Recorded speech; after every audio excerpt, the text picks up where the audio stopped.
TeamStrub, day 18. We're here in Springfield, Missouri with Tyler and Dylan. You guys want to introduce yourselves? Say hello, say what you do with Big Brothers Big Sisters. So I'm Dylan McKinsey. I am the recruitment coordinator. I spend all my time basically looking for bigs, looking for adults that want to volunteer and help some kids grow into successful adults. I'm Tyler Moles. I'm the Director of Development, and I help to acquire the resources that make all the gears run out here. Okay, great. I'll sort of throw the questions out. Whoever wants to answer, go for it. Why don't you guys talk about, broadly speaking, the mission of Big Brothers Big Sisters? So our mission is to provide children facing adversity one-to-one relationships that change their lives for the better forever. That is, I think, word for word the mission. What that means is kids that are potentially, they could get in trouble, kids that have a single parent family, kids that have a parent that's incarcerated, kids whose parents have to work a lot of time and they can't spend time with them.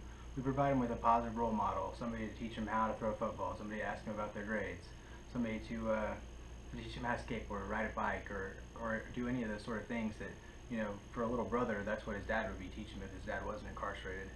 The idea is that when kids have a positive role model and they're learning right from wrong, they're going to grow up and be more successful. They're going to graduate high school, they're going to go to college. Statistically, kids that have an incarcerated parent, 7 out of 10 kids that have an incarcerated parent are going to end up incarcerated themselves at some point in their life. So we're trying to curb that number, and that's what we're doing here.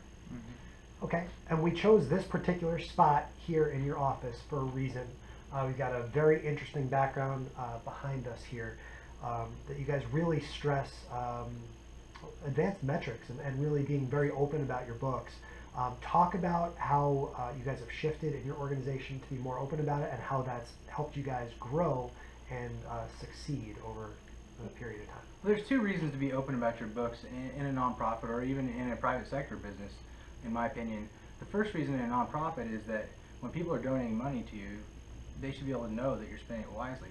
But secondly, your employees are not going to be able to spend the money wisely unless they know what they're spending, unless they know what they're bringing in, unless they can see the P&L and they can actually read the P&L. So with this is a version of the great game of business that we use in the nonprofit world here at Big Brothers Big Sisters. I'm not sure if anybody's doing it exactly like this. I don't think they are, but every employee has a number that they're responsible for. Some of them are financial numbers, some of them are numbers related to our matches. But when we project forward, we don't look at the numbers reversal. We're looking at week 1 of June coming up, week 2 of June coming up, week 3 of June coming up, and projecting every single week as a staff in a short staff meeting that we have, so that we can curb those numbers and make them be what our 1-year forecast is. Okay, and what are some of the key metrics? What are the most important numbers that you see up here? I just realized what I just said was really boring. But so some of the key numbers, obviously contributions and events, that's where we get the funds that keep the lights on. But the numbers go down from income to expenses to program numbers related to the number of children served.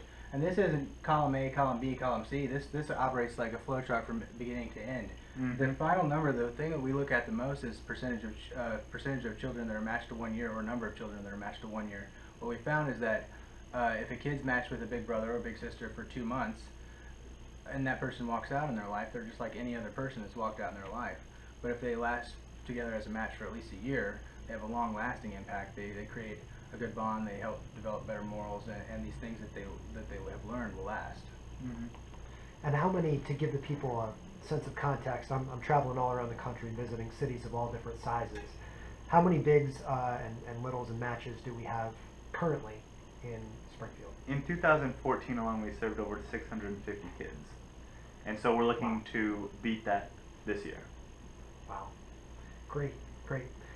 And of course, there are a number of different ways that people can help out. Of course, the primary idea would be to become a big brother or a big sister. So what is the process of becoming a big, and how can they get started with that process if they're watching here in Springfield or in any community?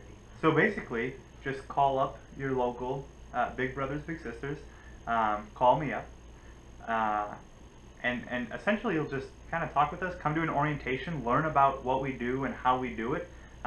We will not keep you in the dark. We're gonna tell you all about everything. Nothing should be a surprise. After that, you'll go through an interview, so we can learn a lot about you, so we can match you up with a kid That way the match is going well. That's basically it. It's not a very drawn out process. It can take up to a month at times if we have a lot of volunteers in. But basically, to start, I would say just give someone a call. Call the office and And if you're looking for that number, here in Springfield, you can get that number by going to www.bigbro.com. If you're anywhere else in the country, you can look at your nearest major city and type that into Google, and Big Brothers Big Sisters. Let's get the number up on the screen here for the Springfield office. What number can they call to reach you? 417-889-9136. Okay, great. And there's a couple other great events going on and opportunities for people to contribute, even if they're not necessarily a big right now. I see you've got the medal on. We just got the shipment here in the last couple minutes. Talk about the event that's coming up here in Springfield. So we have a 5K. It's called Miles for Mentors. June 13th, we're going to have a 5K. And this is not a fundraising event. This is really an awareness event. It's a very cheap event. We get lots of stuff donated, so it's going to be really, really fun. But basically, it's just going to be a 5K on a Saturday with an after party at Hy-Vee.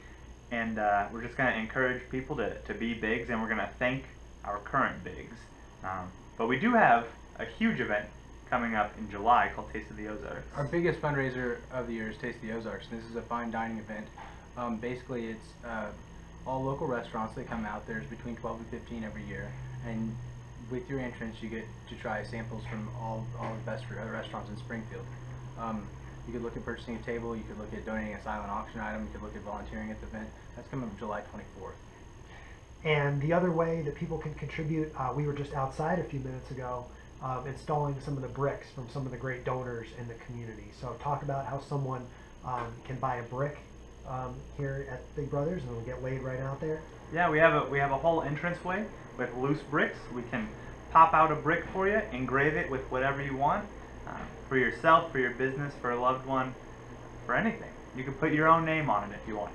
It's $100. It's a nice way to make a little memorial, and then we'll put it back in for you. And if you want to lay it, you can lay it if you want. One more time, guys. The website where people can learn more about you guys is bigbro.com. And on Facebook, it's going to be facebook.com/BigBro. Big Bro. Big Bro. Yep.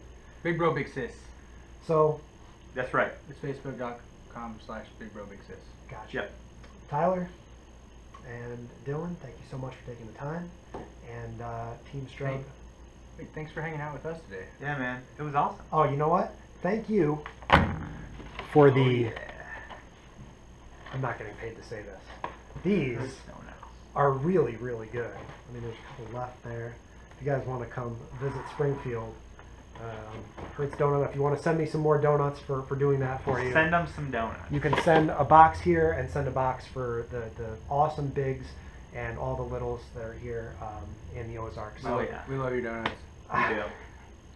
Thanks for taking the time, guys. Thanks, man. Great to meet you this afternoon. Thank you, and, sir. More information, more photos and everything on my Facebook page, facebook.com/TeamStrub. Talk to you soon.